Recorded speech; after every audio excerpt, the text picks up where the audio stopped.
Welcome to the Becks, a podcast that explores multimedia horror with hosts Becky and Sydney.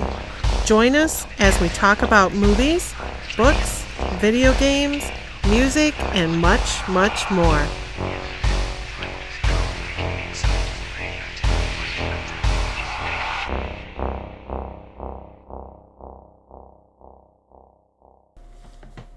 Thank you for joining us. My name is Sydney Rebecca.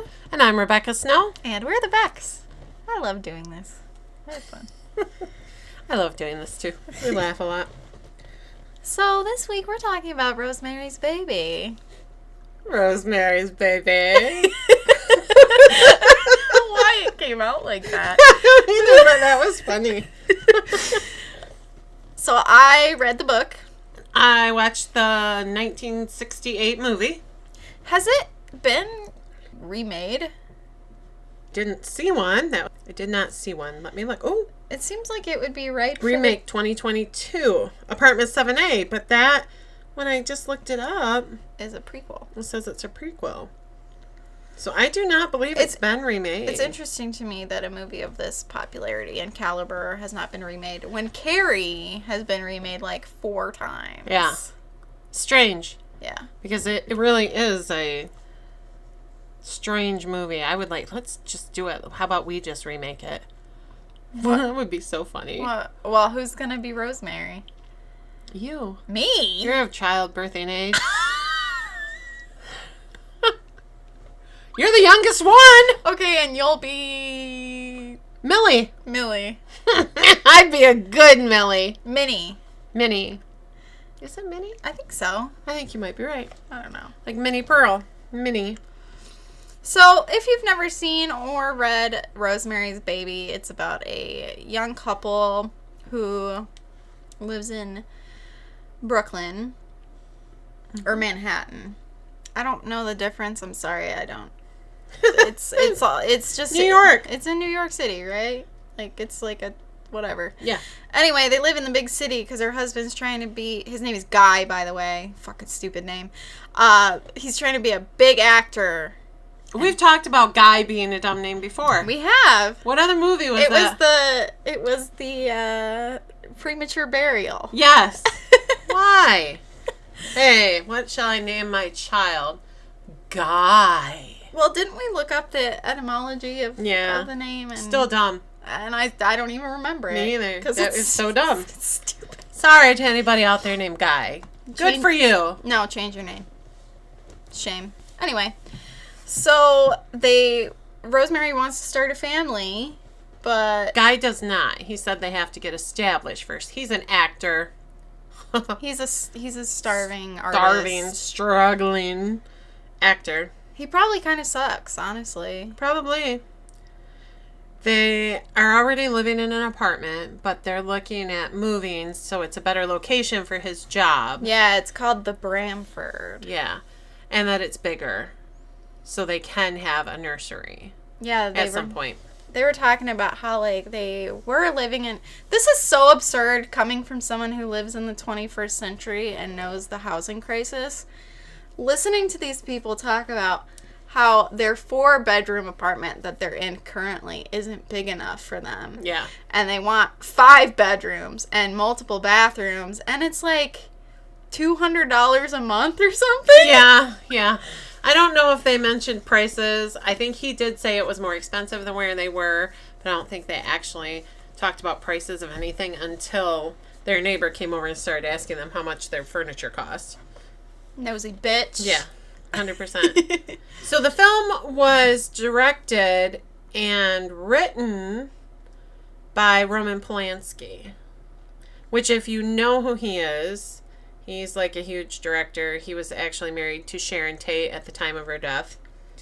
And apparently the author, Ira Levin, was very happy because Polanski was like super stuck on sticking to the book.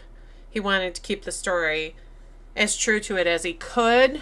He just had to make some cuts, obviously, due to time. But it was a long movie, actually. I was kind of surprised. And honestly, the book is pretty snappy. I just got the ebook, and it was like 250 pages. I think it took me 4 hours to get through. The movie was 137 minutes. Oh, okay, so that's about 2 hours. Yeah. Okay. So, but in the 60s, I think that was probably a long movie. Pretty long. Don't you think? I don't know.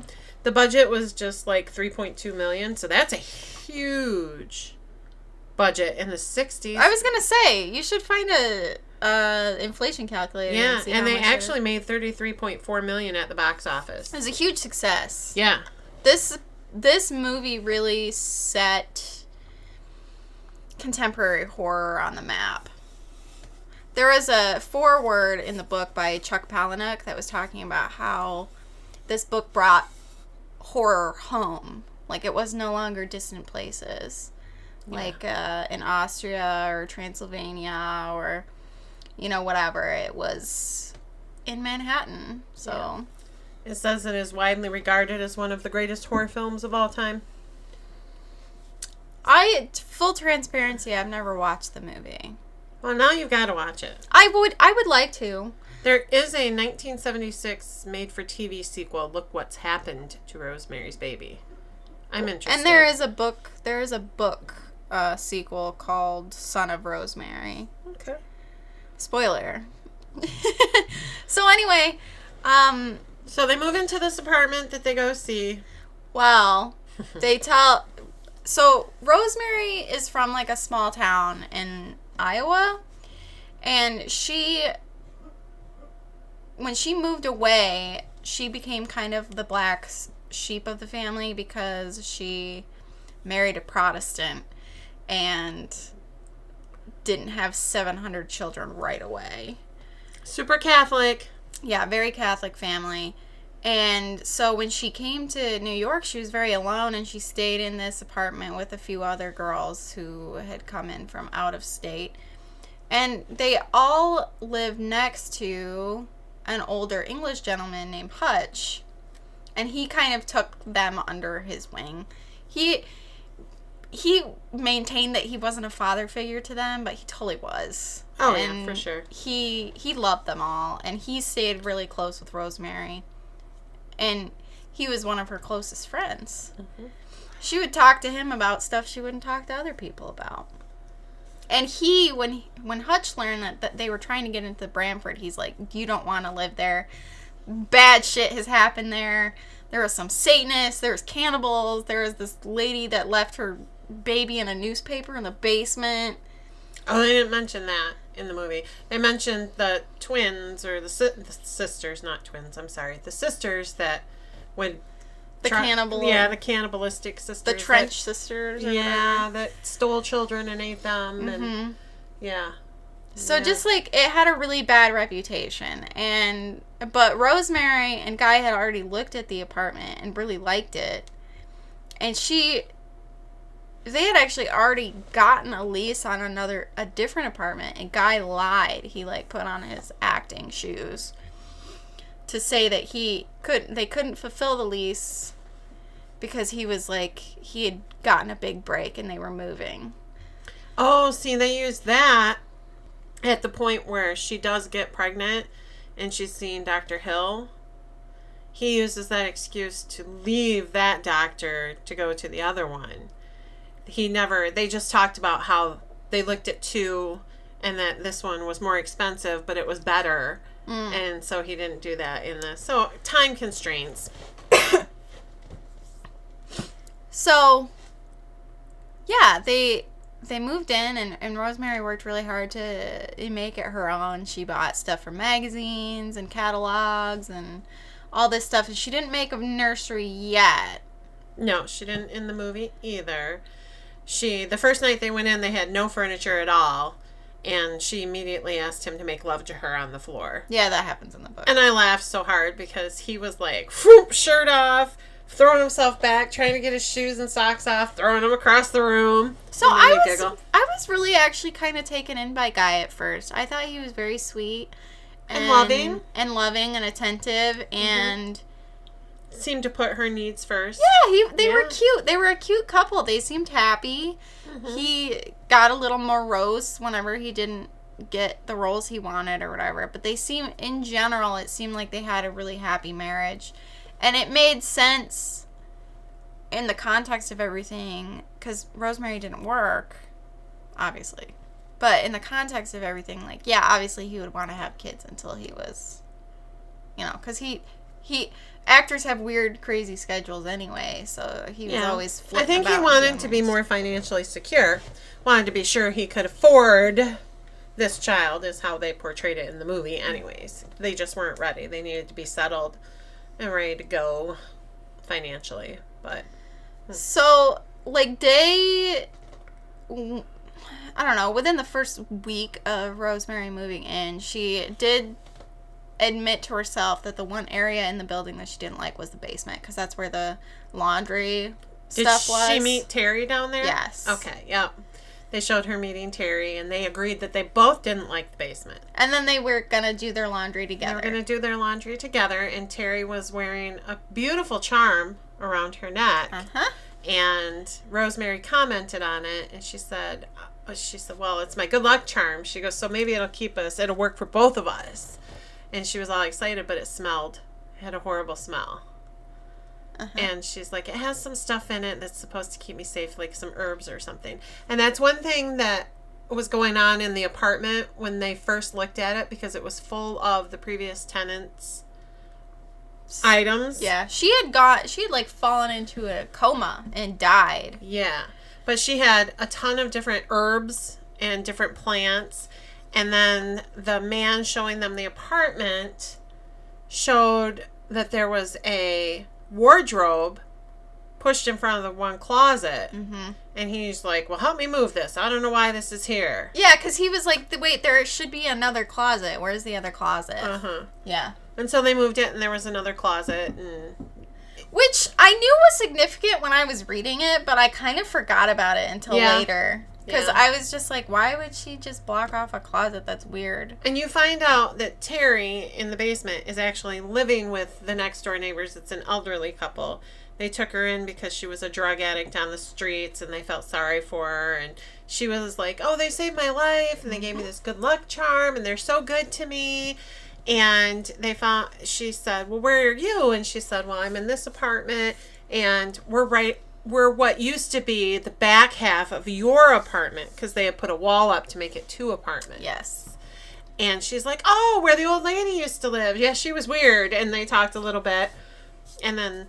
Yeah, I don't know why I didn't make the connection when they talked about the apartment splitting. I was like, oh, the fucking closet is connecting it. Yeah, I didn't make that connection either, even though it was in the movie. Hello. Yeah. But, so, yeah. So, how quickly after that scene... It's like the next day. Yeah. The next day, Terry jumps off the building. Yeah, and they come home. They were out to dinner. Yeah. And they come home, and then they meet the next door neighbors. Yeah, the Castavets. The Castavets. So, Minnie and what's his name? Roman, that's it. Roman and Minnie come walking up. The police are all down there looking for her because they found out that Terry lived with them.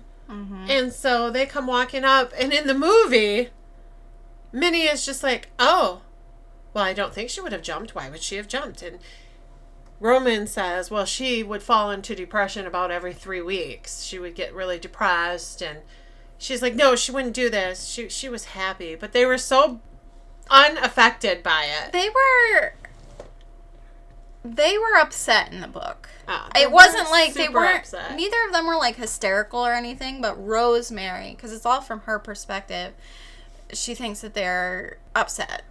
She thinks they're upset too, because then Minnie walks over and puts her head on Roman's shoulder, and she's just like, oh, we just couldn't help her.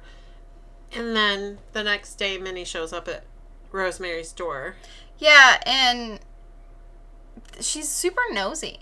Like, she kind of invites herself in. She wants to know how much they bought the apartment for, how much all their furniture cost. Yeah. And she asks all these, like, really nosy questions. And Rosemary's super nice, by the way. Like, even in the book, you know how you'll be reading something and you'll be like, oh, that was kind of an unkind thought for this character to have. She doesn't really have that. She's very nice. She does find them kind of annoying. Yeah. And Minnie invites her and Guy over to have dinner. And insists that they come to dinner. And when when Rosemary is telling Guy about it, she's like, we're just going to go this once, and then we're never going to return. And he's like, totally. Yeah, he didn't really want to go. Yeah. But that all changed. Because he wasn't having much luck, so he was kind of depressed. And he lost a part to another man. Yeah, and they really were like, this part was going to be his breakout role or whatever. Yep, so he was depressed. But she was very loving towards him when that happened, and she was super supportive. Yeah, and he was very kind towards her. Like, he appreciated what she was doing for him. Yeah. So they go over for dinner, and Guy is really taken in by them. He likes them. He's eaten a ton of their food, and he loves it. But Rosemary's a little weird. She said that the food tasted strange. Yeah, she thought the food was bad. And even Guy later on was like, I can't believe I ate 2 pieces of that pie. It was so gross. So I almost do wonder, though, like, did they put him under a spell? I don't know. He became really enamored with Roman quickly, because when they got home that night, he was like, oh, I ate it just to be nice. It was out of courtesy that I ate 2 pieces of cake, and it was cake in the movie. Gotcha. And she was like, oh, and they laughed, and he said, but he had some really interesting stories, so I'm going to go back tomorrow. Yeah, Roman's dad, Roman told Guy that his dad was like a movie producer or something. Yeah. So he knew a lot about the industry, and Roman was like a very intelligent man. He knew a lot about a lot of things, and he was very well traveled. And Minnie kept complimenting him on his acting skills and how handsome he was. And Roman's like, oh, yeah. And Roman's like, oh, Guy, I can see you becoming very famous very quickly. And they kind of fed into his ego. Yeah. So I don't think they put him under some kind of spell. What I think happened is they fed his ego and promised him the world. And you know how people like that can be. True. If you have an ego issue, it's all it takes sometimes.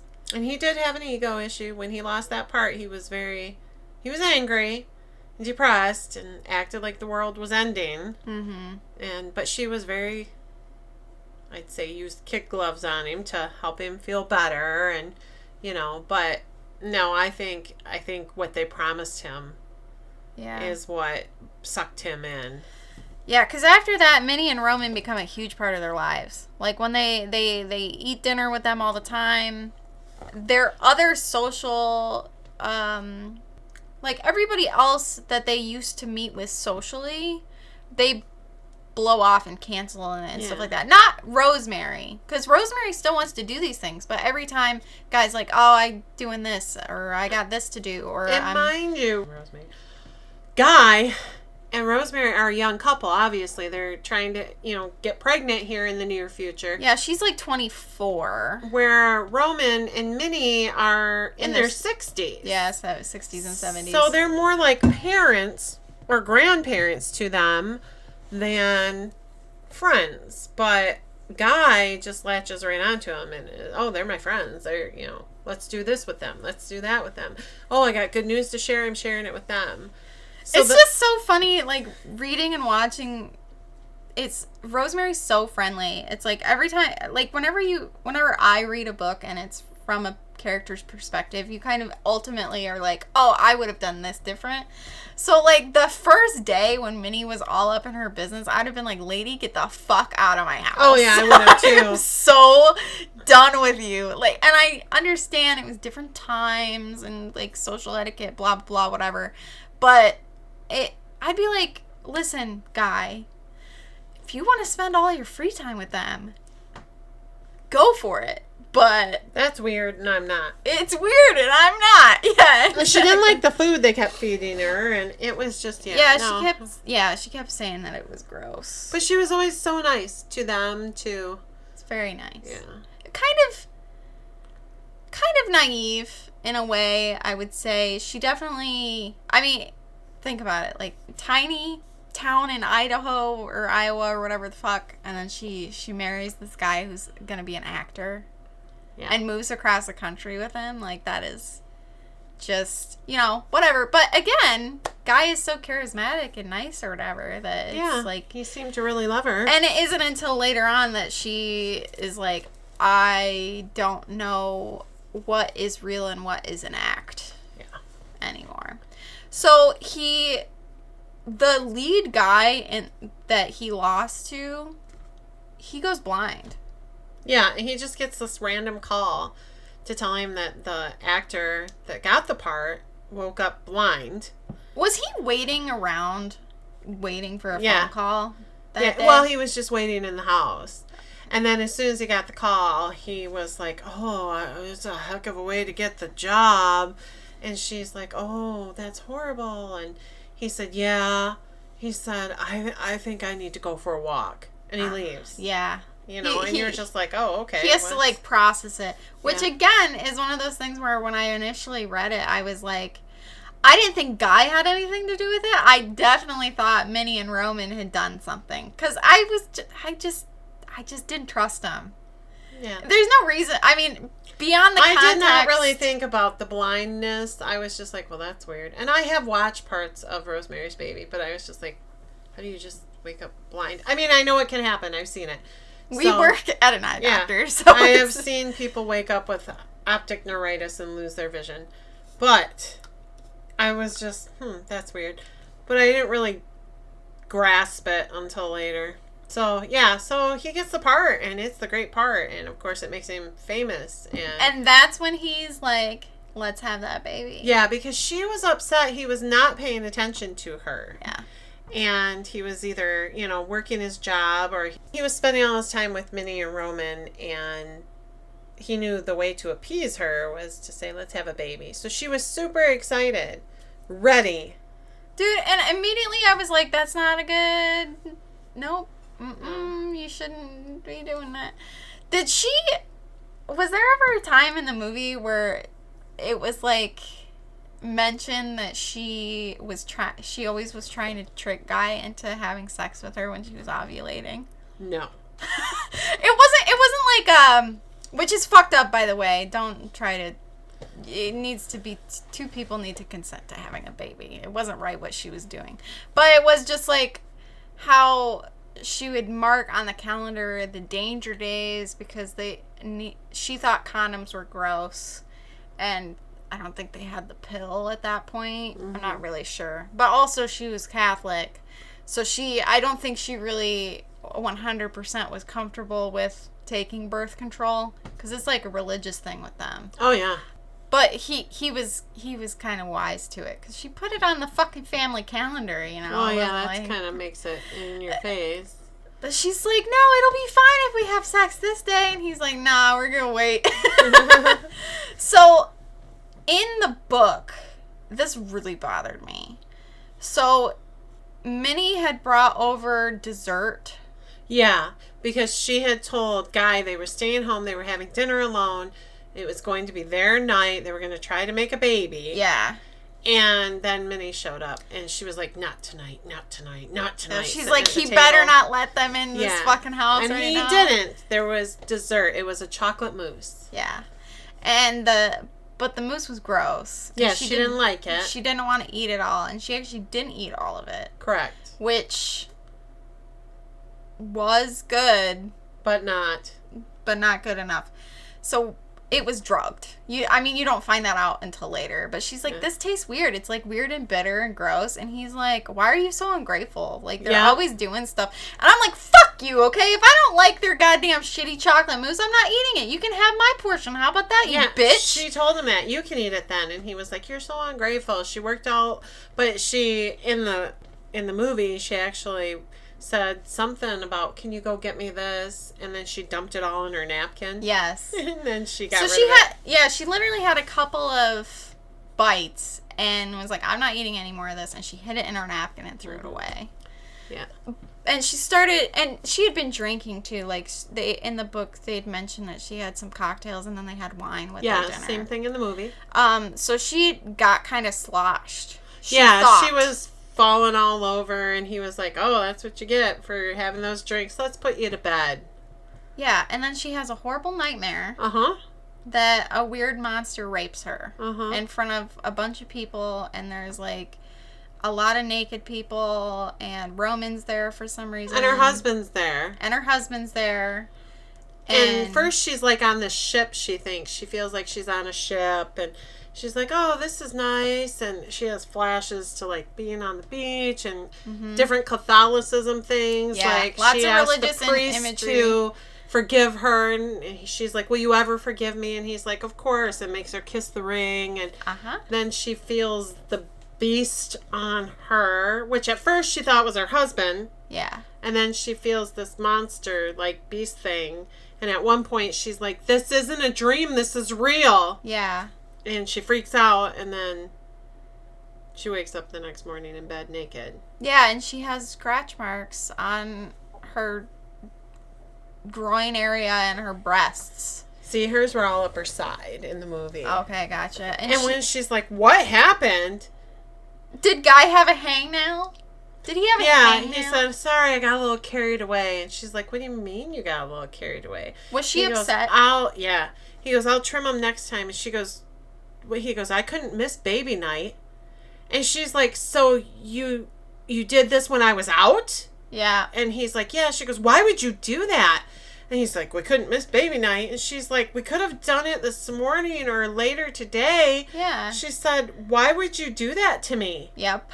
She was very upset. It's fucked up. That is so fucked up. Like, okay, obviously in the context of the movie, we know that, like, it wasn't Guy and it was actually Satan. Spoilers. But even if it wasn't and Guy had still decided to have sex with her, that's not... He actually laughed and said it was like a necrophiliac thing. Yes! Yeah. And I was like, what? I literally, dude, I was so upset. Like, I don't think I could be with him anymore. I think I would be done. But that's so disgusting to think that he would do that to her. And she said, well, I had a horrible nightmare that I was being raped by some kind of beast. And he's like, oh, thanks. Like, you fucking piece of shit. Yeah, exactly. Seriously. How awful. He acted like it was funny that he took advantage of her, which he did, but it wasn't him impregnating her. Just the whole concept of this made me so mad. Obviously, it's horrible. Yeah. But it's like, it wasn't even him that had sex with her. So, like, she was raped by Satan.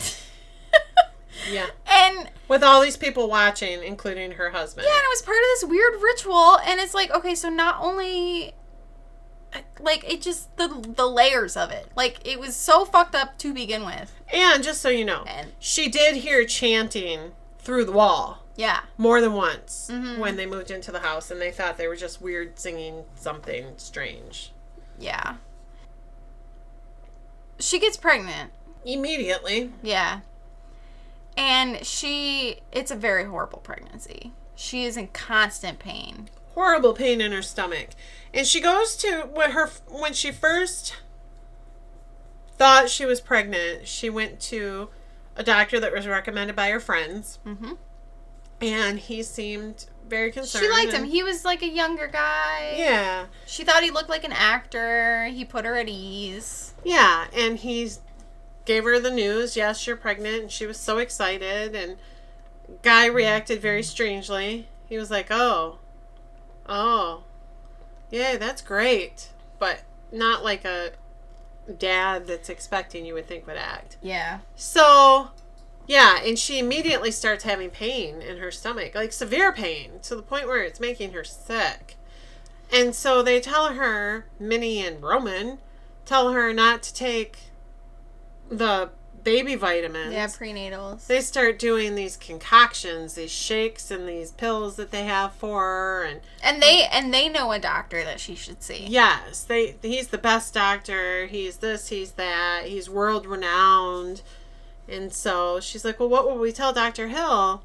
And that's when her husband's like, "Yeah, I'll take care of it. I'm an actor." See, so he told them they were moving to Hollywood for a part. That's so dumb. Yeah. See, in the movie, she just didn't ever see him past that initial appointment. Yeah. She just, Abe took over her care. Yeah, and no. Guy took care of it. He wanted to see her every week. And one of the first things that he told her that immediately I was like, okay, I already kind of suspected that Roman and Minnie were fucking weird people.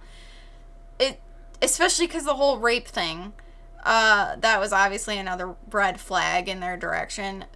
And then this is a friend of his, or friend of theirs, this doctor was. And then he told her, don't read any books or talk to any of your friends who've been pregnant. They don't know what they're talking about. Every pregnancy is different. The only person you should talk to about anything that you're experiencing is me, because I know best. And I'm like, you're a man. Yeah. Okay, I don't care how many babies you've delivered. I'm going to be talking to my friends.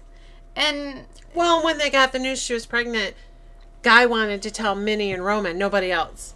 Nobody else. He had to go, and he's like, I know it's supposed to be a great big secret and all, but I really want to tell them. And she agreed to it.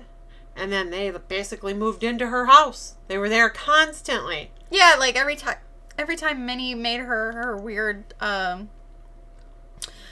date rape concoctions, she like watched her. She stood there and watched her drink them. Yeah. And they were gross.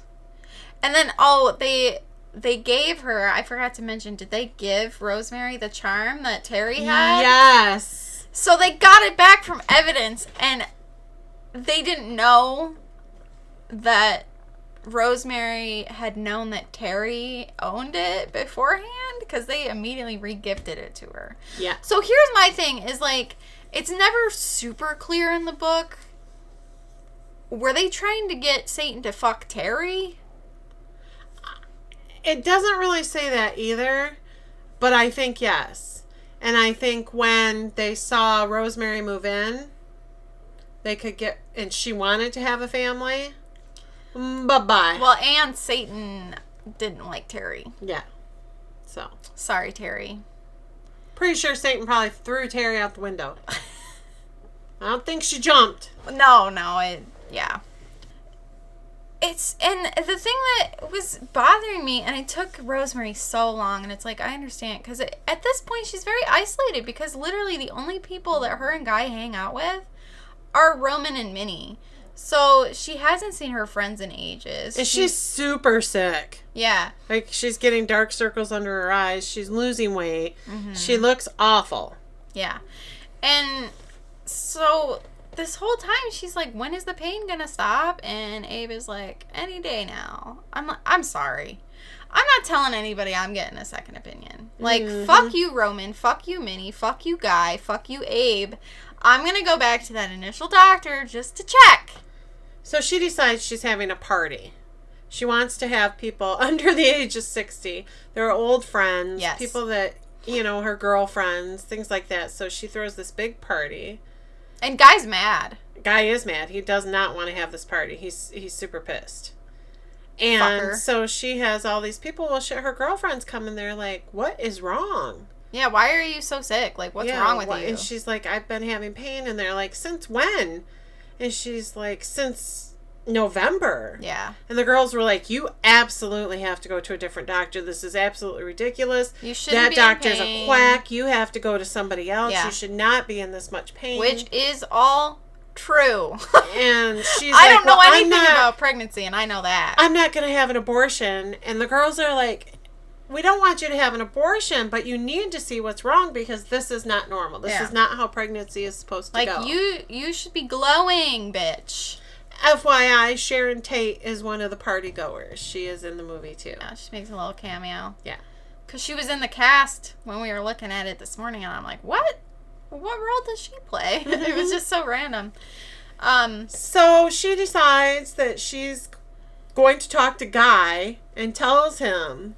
Yeah, and then he gets super mad. He's like, those bitches in there don't know anything. Yep.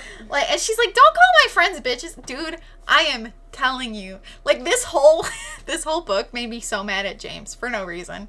I was just like, fuck men. Fuck everything men stand for. Their entire gender is rotten. Fuck you. Like, I was literally... Like, we don't mean that to our male listeners out there. You're on thin ice. It is pretty enraging that the men in this movie are just pretty... They're just... Except Hutch was so good. Hutch was good. She waited so long to tell him. So Yes. long. And... Oh, Hutch. This makes me upset. So she's like, I don't care what you say. I'm getting a second opinion anyway. And... I don't remember what exact... Oh, I know what happens. The next day, the pain is gone. Oh, it was that night. Oh, really? Yeah, everybody had left, and she was telling him, and they were arguing. And she's like, I am absolutely going to get a second opinion. That's it, blah, blah, blah. And then she just stops. And he's like, what? What's wrong? What's going on? Are you all right? And she said, it's gone. The pain is completely gone, just like that. And doesn't the baby move? And then she feels the baby moving, and she's like, it's alive. It's alive, feel. And he touches her belly, and, because she puts his hand there, and he's like, oh. Yeah, he gets freaked freaked out. It's not going to bite you. He's like, yeah, I know. And he walks away. I mean, because he knows what's coming. Yeah. He knows this is not... He doesn't want to get attached to this a normal baby. So, yeah. Mm-hmm. So she forgets about the second opinion. She had also, for a time, stopped taking the supplemental drinks that Minnie had made her. She had stopped it. But then she picked it right back up again. I'm like, what the fuck is wrong with you? Like, Yeah. that. I was a little mad at this point. I was a little mad at her because it's like, the pain might have stopped because you stopped taking the supplements and you're going to start drinking them again. The pain never did come back. She gained a bunch of weight. She became the healthy, glowing, pregnant lady that, everyone was like, oh, you're so beautiful. By this time, too, Hutch was already concerned with her, too, because she was so gone at Christmas before the pain was gone. It made me laugh because he was like, I can't remember exactly how it came out. She's like, oh, I've just not been feeling well. And she's mentioned something about Guy being distant, and because she took some time away. She went to a cabin that Hutch had and just spent like 4 or 5 days away because she wanted space because Guy had pissed her off. And he was like, this made me laugh. Guy was like, what, did he hit you with a lamp? But he was always so ready to just like be at her side and defend her and stuff. And so, yeah, he was genuinely super concerned. He was the one who was like, because he had stopped by, and he was like, you're supposed to gain weight when you get pregnant. Like, you're not supposed to be sick looking, whatever. And he had a bunch of questions about the doctor and like what his qualifications were. And then he was really curious about Roman and Minnie because Rosemary told him that they had been giving her supplemental drinks and the good luck charm. And he's like, Tannis root, I've never heard of that. And Roman came over during this time and was like being nosy, and she's like, well, I have a family friend over, mind your own business. But Roman like essentially invited himself in and started asking Hutch a bunch of questions, and Hutch was asking Roman a bunch of questions, and like Rosemary didn't notice any tension between the two, but as a reader you're like, oh, these two men don't like each other. Did they interact in the movie at all? I don't remember that part, but I did get up and had to go take care of a dog at some point, so maybe. But I don't think so. She called him to talk to him because he was investigating the house, the apartment building they were in. And she called, and then she got his friend on the phone, and she said, you don't know me, but he fell into a mysterious coma. Well, what had happened was he had called her, like he had gone home from the interaction with Rosemary and Roman because he wanted to know what Tannis root was because it was in the drinks and it was in the charm. And he's like, I've never heard of that. I want to, he started looking into it. And that night he called, was like, can you meet me in the morning? I have to talk to you about something. And she's like, well, why can't you just tell me now? And he's like, I'll tell you in person. Like, it's not an emergency. And I'm like, Hutch, you're never making that appointment. I knew right then. I'm like, those fuckers are going to kill him. Because before Hutch left, Guy came home fully in his acting makeup and was like, what's going on? I'm like, what is going on here? Like, because Roman had obviously called him and said that there was somebody at the house, and it's like... And, yeah, so the next morning, Hutch was in a mysterious coma. And Rosemary visited him, like, one time. He was in a coma for 3 months in the movie, and he died 3 months later. Yeah. It was, like, almost right before she had the baby. And she...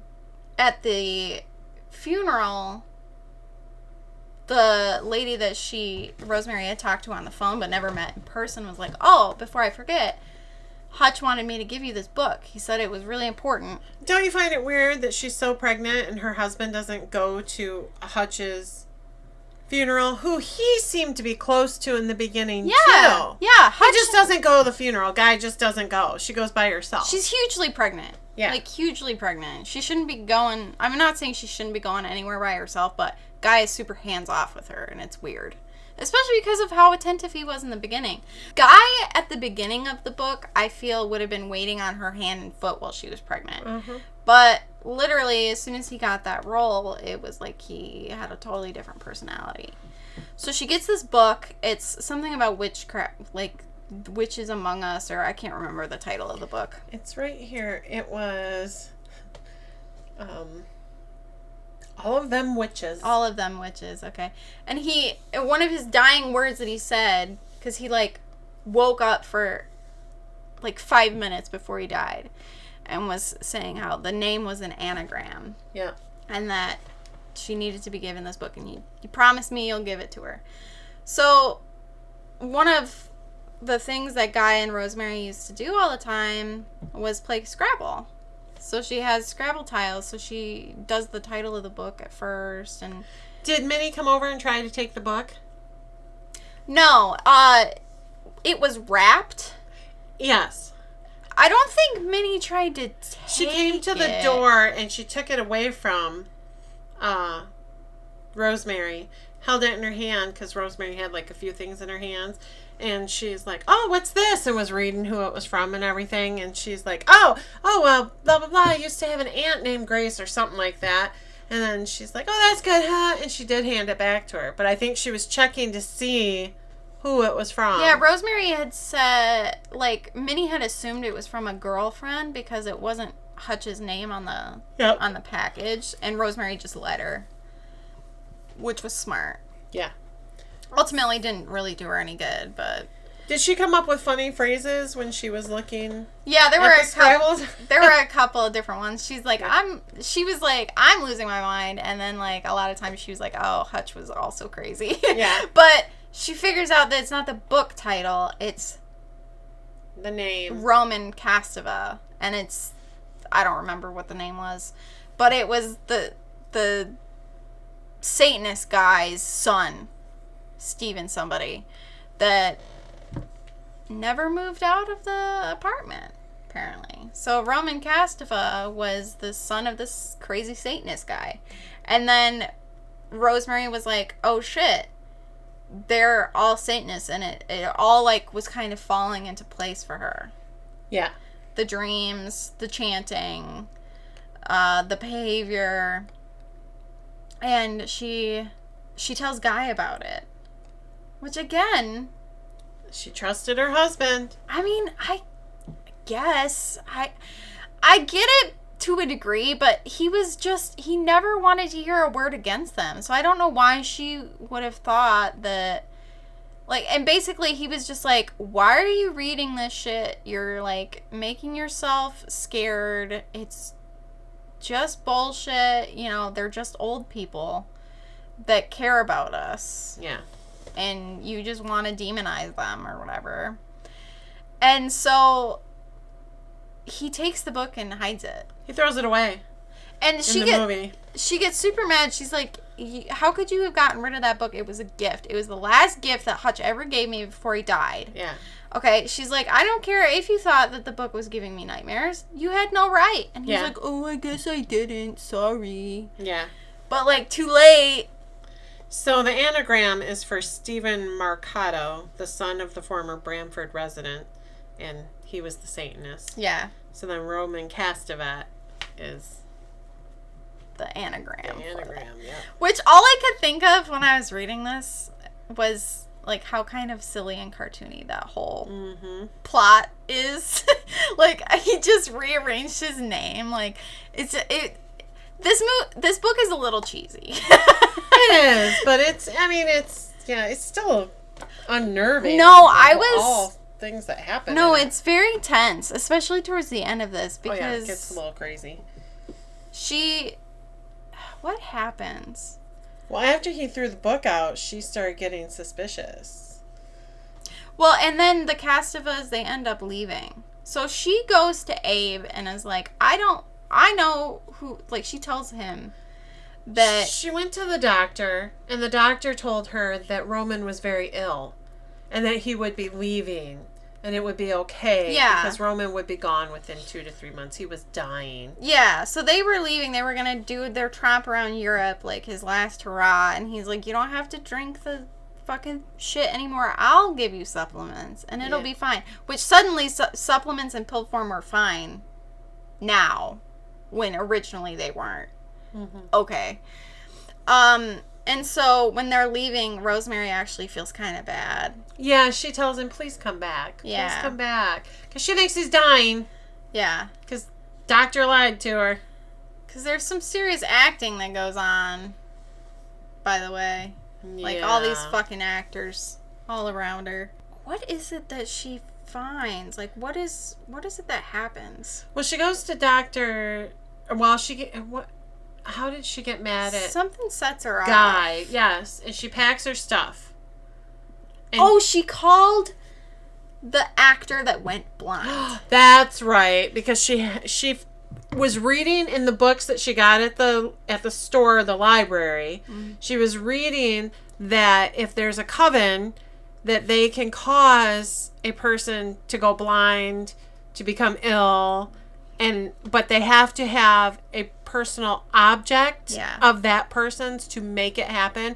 And she remembered that her husband had borrowed a tie from the man that went blind. Well, she didn't know in the book what it was. She called the guy and she was talking to him about it. And she's like, by the way, my husband has something of yours. That's how she did it there, too. Okay. So maybe she didn't know that it was a tie. And he's like, oh, what do you mean, the tie? And she's like, yeah. And he said, oh, no, that was a trade. We traded. Yeah, like, I don't want it back. Yeah. And when she confronts Guy about it, that's when he was like, I didn't tell you about it because I was embarrassed. I thought it was gay. But he didn't say gay. He said the F slur. And he's just super fed up with her. See, she didn't confront him about it. She just realized then that he was in it. She's like, they're all in on it. They're all in on it. So she packed a bag. And she went to go to the doctor to talk to the doctor. And the receptionist was talking about his terrible aftershave. Yes. And she said, oh, you don't smell like that anymore. She had the charm. And she chucked it in a sewer grate. Yep. And then she was like, oh, shit, the doctor's in on it, too. Which, Rosemary, come on. Yeah. They were friends. So then she goes to a phone booth and starts calling Dr. Hill and asks the nurse to have him call her back because I guess he wasn't there. He was busy, whatever. Yeah. Had been delivering babies all night. I don't know. But he calls her back. Well, the nurse calls back and she goes, do I have the right name? Are you even his patient? And she's like, well, I saw him once, but I haven't seen him since then. But I need to talk to him. I need to talk to him. So he did call her back and he told her he would see her the next day, and she threw a huge fit and said, no, now. So she went right over to his office. She had a time, but she was really paranoid. There was a guy standing outside the phone booth, and she thought it was one of them. Mm-hmm. And she was convinced that they wanted her baby. This was the thing. She had no idea what was really going on. Yeah, she thought that they wanted to use her baby in, like, a ritualistic sacrifice. Yeah. So she goes to Dr. Hill. And she tells him everything that happens, and he's very like, okay, yep, I understand, that makes sense. I would think that too, blah, blah, blah, yeah, whatever. He says, I don't believe in witches, but I do believe that there's a lot of messed up people in the world. Yeah, and she's like, I don't know, like, she's like, and she even said, too, she's like, I don't think it's real. I think they think it's real. Yeah. But either way, me and my baby are in danger. And he's like, yeah, totally. And then he fucking calls the other doctor and because he asked who she was seeing, and she said who she was seeing, and he's like, oh. And she's like, you know him? He goes, well, I've met him a time or two, but you could tell right then and there he wasn't going to mess with this doctor. Yeah. You knew she was, so he laid her down because she was exhausted. It wasn't like that in the book. I don't think there was really any clues that Dr. Hill was not receptive. Oh, yeah, no. Besides being a reader with critical thinking skills. It's like, obviously, she's going to sound crazy to this doctor and he's not going to believe her. But to Rosemary, from Rosemary's perspective, he was very empathetic and understanding and totally on her side and blah, blah, blah. Yeah, she felt that way in the movie, too, but you could see it as the person watching the movie. He was just like, oh, yeah, no, I understand. And he's like, how about if I get you into the hospital tonight? Because she was starting to have contractions. Yep. And she's like, that's fine. I'll take a broom closet. He goes, oh, no, we'll get you something better than that. Let's get you to rest. I'll get you a room. We'll get you in there. So she laid down and she said, little Andy or Jenny, because that's what she was calling the baby, Andy or Jenny, you're going to be just fine. We're going to be safe now. Dr. Hill is a good man. And then she wakes up and Dr. Hill had called Guy and Abe. And they take her home. Like, they try to sedate her. She told her that if she didn't go with them now, that they were going to put her in a mental institution. Yeah. She would have been better off. Not probably. They probably had people in the coven there, too. Oh, true.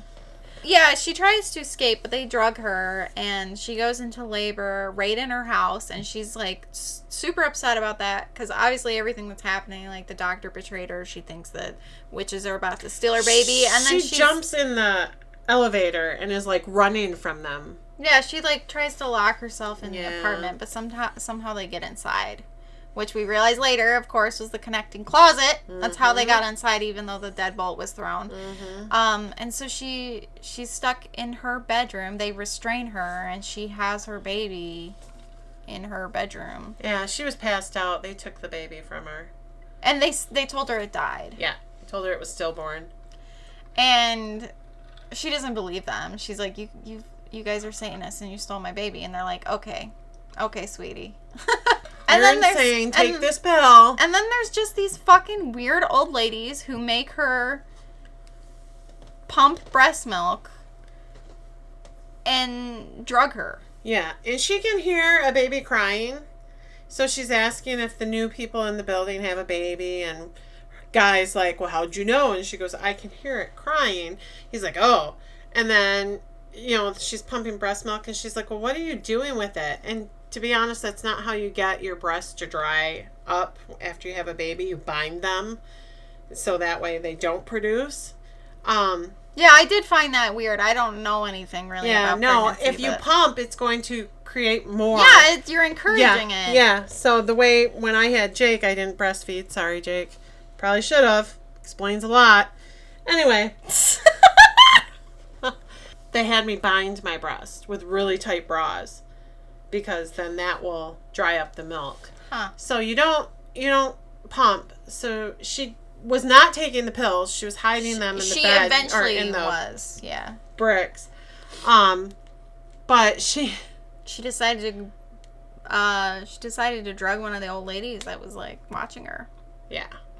And she kind of figured out that the baby must be alive, because she went to take a dirty spoon and put it in the cup of breast milk. And the lady was like, no, you can't do that. Yeah. And she goes, why? You're just throwing it away. Yeah. And she's like, oh, because it's just too messy. Yeah. So then she was like, oh, yeah, my baby's alive. They have my baby. They're going to use my baby for these rituals. I'm getting my baby back. Yeah, because she was like, so the baby was born on like June 25th, 1966. So it was the 6th month in the 66th year. Ha ha, 666. Anyway, she realized that a date in either July or August was like important to them in some way. It was like one of their Satanist holidays. So she's like, they're going to sacrifice my baby on that day, so I have to try to find it. And then she remembered about the closet. Yeah. She was like, I've been through this closet. I remember going through this closet when I thought I had my nightmare. Yeah. She saw the painting on the wall, and one point in her nightmare, she heard him say, "No, you've got her too high." Yep. And she remembered that. She's like, "Oh, yeah." She just walks in there like a boss, though, man. She walks right in this room where there's 500... I don't know how many Satanists there were. They were all just having a party, like a dinner party, sitting around with this black bassinet. Yeah. And she drugged the old lady and grabbed a knife. She came in through with a knife. And only one, like, nobody noticed her at first. And then everybody started freaking out. And one of the ladies, Laura Louise... Yeah. That fucking bitch was like, "Did you kill my friend?" And Rosemary's like, "Yeah, I killed her." And I'm like, I hope she did kill her. I hope she OD'd. These fucking crazy bitches. So she's like, "You have my baby. Like, that's my baby." And they're like, "Yeah, it's Satan's baby too." Yeah. They're all like, "Hail Satan, hail Satan." And other people are excited. They're like, "Is this the mother?" They're all so excited because it's the mother of Satan's baby. And so then they tell her she can look at the baby.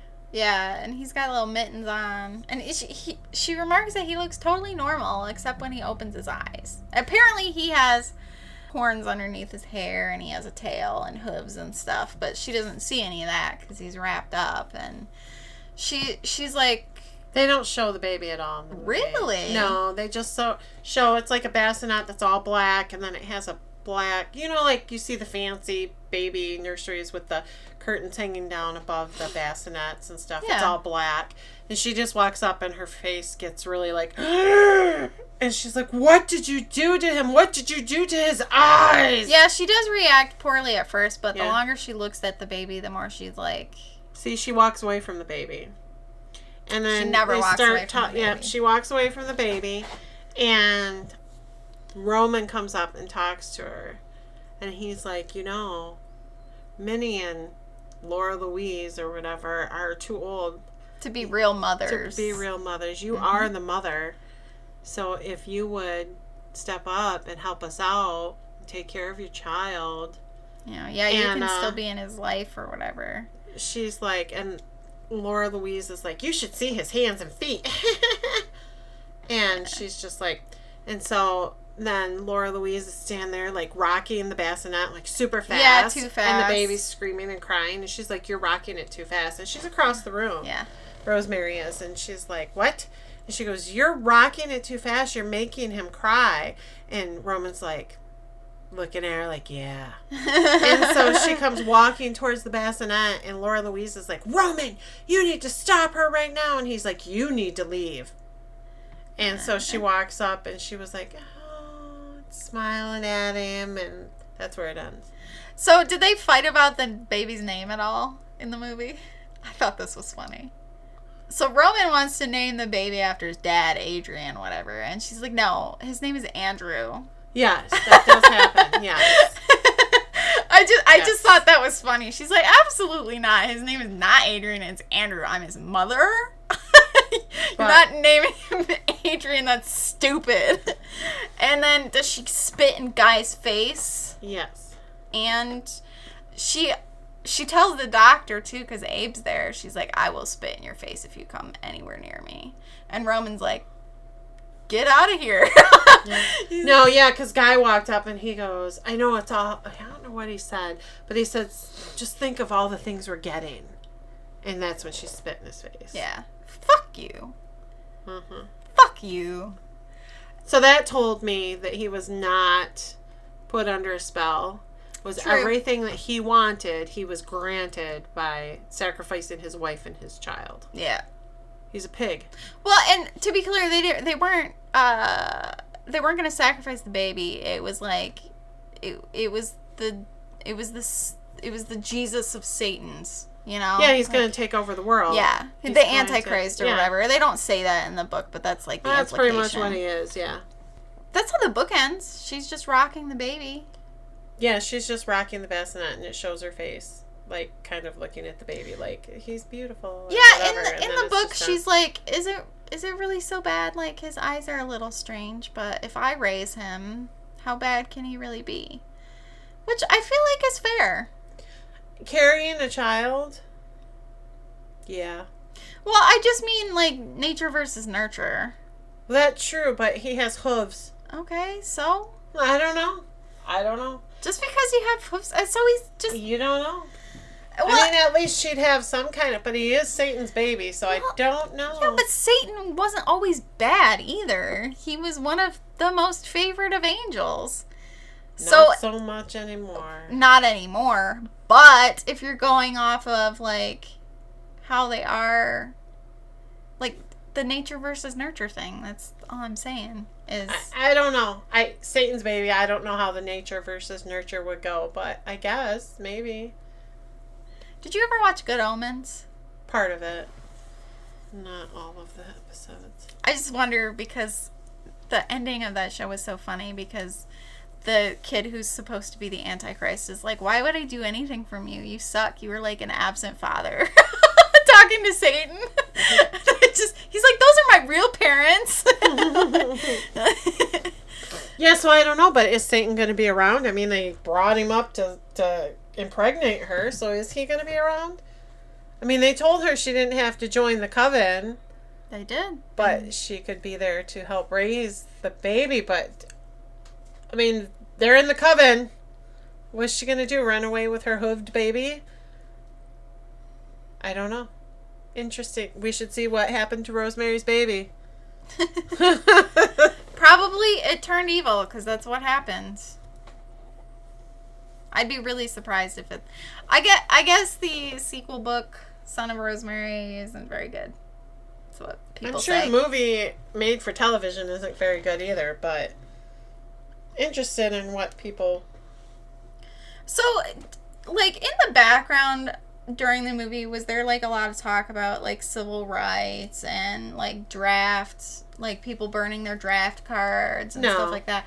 There was a lot of, like, a lot of that in the background in the book. Rosemary would talk about it, or there would be stuff on the news, or, you know, what have you. Yeah. Like, it was there was a lot of, like, political, like, byplay that I found to be really interesting, which makes sense. I mean, it was the 60s. There was a lot of shit happening there. Yeah, and I'm sure that stuff. given half the chance, but it was already over a 2-hour movie, so Roman Polanski probably did not have enough time to include all of that. He probably would have, because obviously he stayed very true to the book. No, yeah, it sounds like it was a really accurate adaptation. Mm-hmm.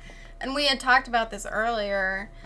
I just find it super interesting and very sad how Sharon Tate is a cameo in this movie, and the book was literally written as kind of a response to a rise in occultism and stuff like that. Like, Charles Manson was starting to get really big at this time, and then Sharon Tate was killed by the Manson family cult like a year later after this movie came out.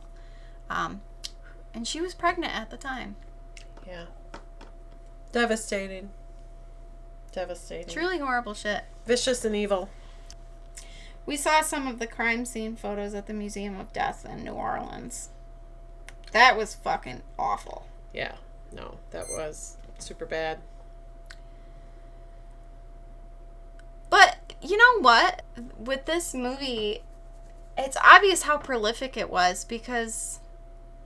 Did you ever watch The First Omen? Yeah. Yeah. And then when we went to see the prequel movie, whatever that movie was called. Was that called it was called The First Omen. I was really confused why you were asking me that.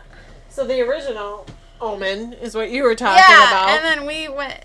It's almost what happens in this movie. Yeah. In this story. Except it's with a nun in The First Omen. But it's interesting. I wonder how many other movies and stuff that kind of rip this off. They won a lot of accolades in this movie, too. A lot of best supporting actresses. And... I will say, I thought that a woman wrote this book at first. Really? And then when I read the foreword by Chuck Palahniuk, he referred to the author, he obviously, and then I was like, oh, I was skeptical, because I'm like, because I think a lot can be said about, I think there's multiple ways you can kind of interpret this movie, like how much a person can change during pregnancy, like agency, women's rights, like stuff like that. So I was just skeptical of a man's ability to really portray it in like a sympathetic or like a good way. Like I was fully expecting Rosemary to just become flat as a character as soon as she got pregnant, and that didn't happen. And I was impressed by it, because that's an issue with a lot of people, is like as soon as like authors and stuff, as soon as a woman becomes pregnant, it's like mother, that's her only personality now. But I didn't feel like that was the case with Rosemary. No, I think they were. It says that the film deals with themes related to paranoia, women's liberation, Catholicism, and the occult. Oh yeah, I think Roman Polanski was 100% wanting to be like, no, this is something that's happening. Women are becoming liberated. And well, I mean, the author did it first. True.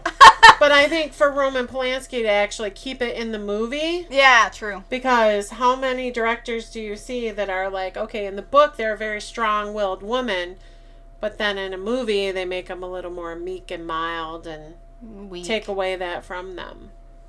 Where this one, he stayed true to it and wanted to, and I think that was between the author and then the director of this movie. I think they really portrayed the fact that women were starting to come into their own in the 60s. And it's so easy to kind of make a woman character just become flat because of, or scared or whatever.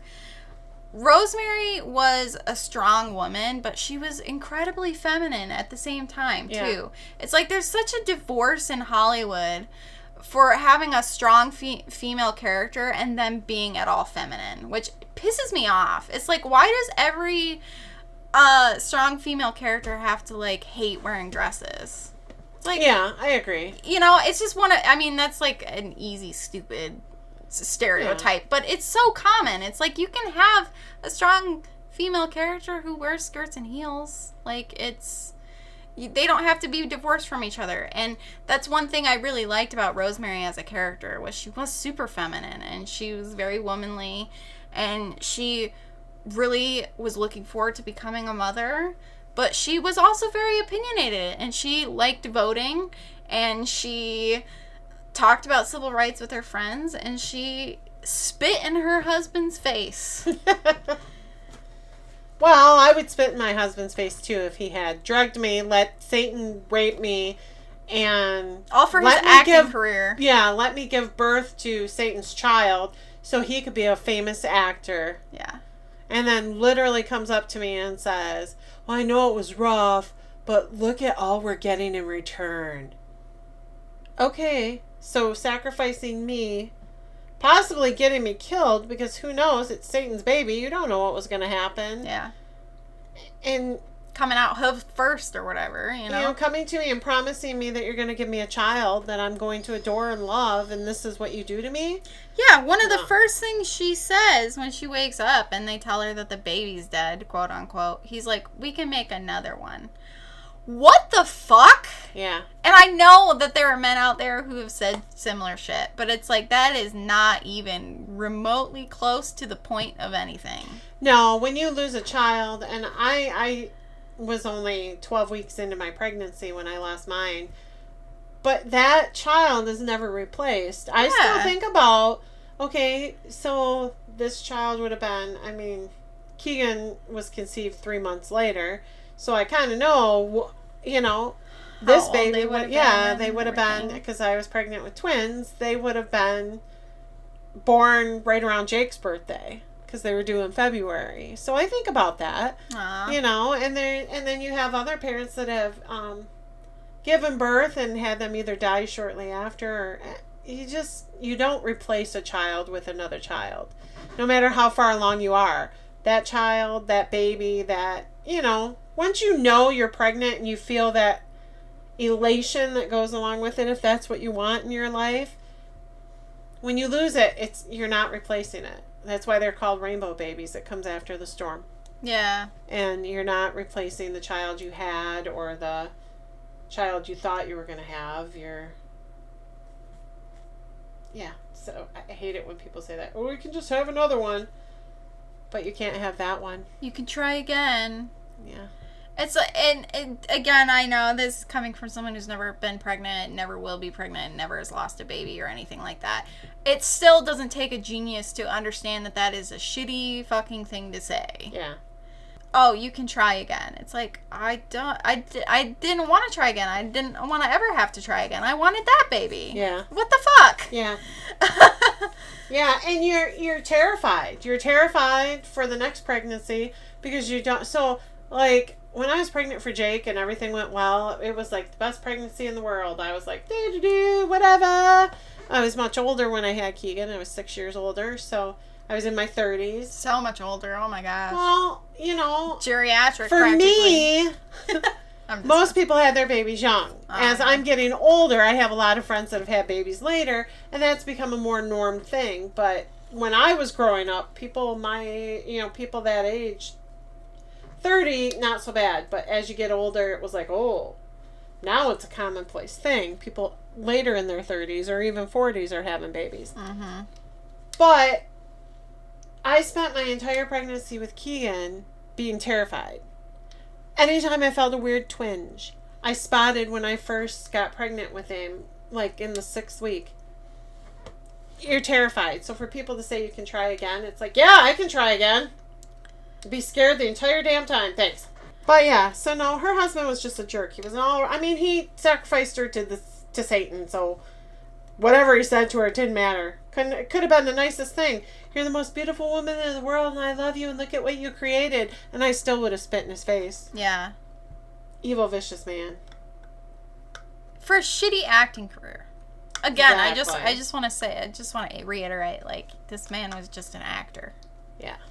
So what I see is a weak-minded man that Roman latched onto because he knew he was weak-minded and could bring him into the coven and promise him the world, and that's all it took was promises of wealth and fame. And what a small-minded little individual. Yes. All of them people. All of them little Satanists that were in that movie. That's all they were there for. Yeah. Was to get some kind of money or wealth or recognition or whatever. So they're all small-minded individuals. Self-centered jerks. Bad Satanists. And it's, again, it's so cartoony. It's so cartoony as villains. And yeah, they really were. Minnie and Roman had me laughing the whole time. And don't get me wrong, I know that there's people out there that are evil and genuinely, like, there's probably people who are trying to get someone to birth the Antichrist. Like, that doesn't surprise me at all. But, and there are cults out there that are very dangerous. And there are. Again, two years after the book was published, 1 year after the movie came out, Charles Manson killed Sharon Tate and a bunch of her friends. And they honestly were just in the wrong house. You know, he thought that someone else owned that house that he was going to get revenge on. Because they didn't make him famous and listen to his music.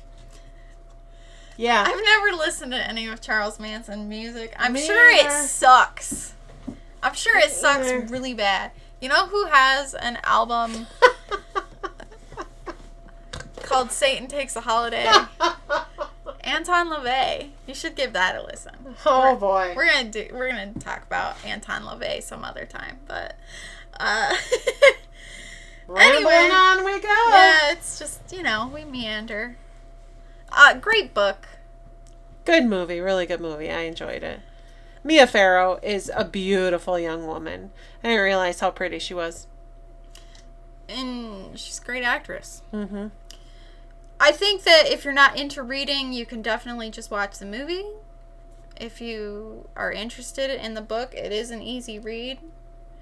Rosemary is an incredibly likable character, and you're rooting for her the whole time, and you you're frustrated with her, and you're devastated with her, and you're angry with her, and you're wanting to spit in her husband's face with her. Yeah. Like, form a line, you know? Right? Yeah. So, yeah, I think next week we should talk about Bad Things Happen Here. I think we should too. I was going to talk to you about that. And then next weekend we're going to be at Frankenfest. So we'll talk about that. We'll talk about that in an episode. It won't be a whole episode, but we'll talk about it along with, whatever we decide to do the week after next. So Bad Things Happen Here is not going to be seen worldwide at this moment. Yes. We hope it will. This is a very exclusive screening. Yeah. We're pretty excited. Yeah. We know some people who make horror movies, and so we're going to watch their movie premiere, and it's going to be great. I'm very excited. I'm super excited too. We really need to do an episode on Flesh, so. Yeah, we do. We should plan that out. So, yeah, we got lots of fun things planned. Today the pod, tomorrow the world. My name is Sydney Rebecca. And I'm Rebecca Snow. And we're the Becks.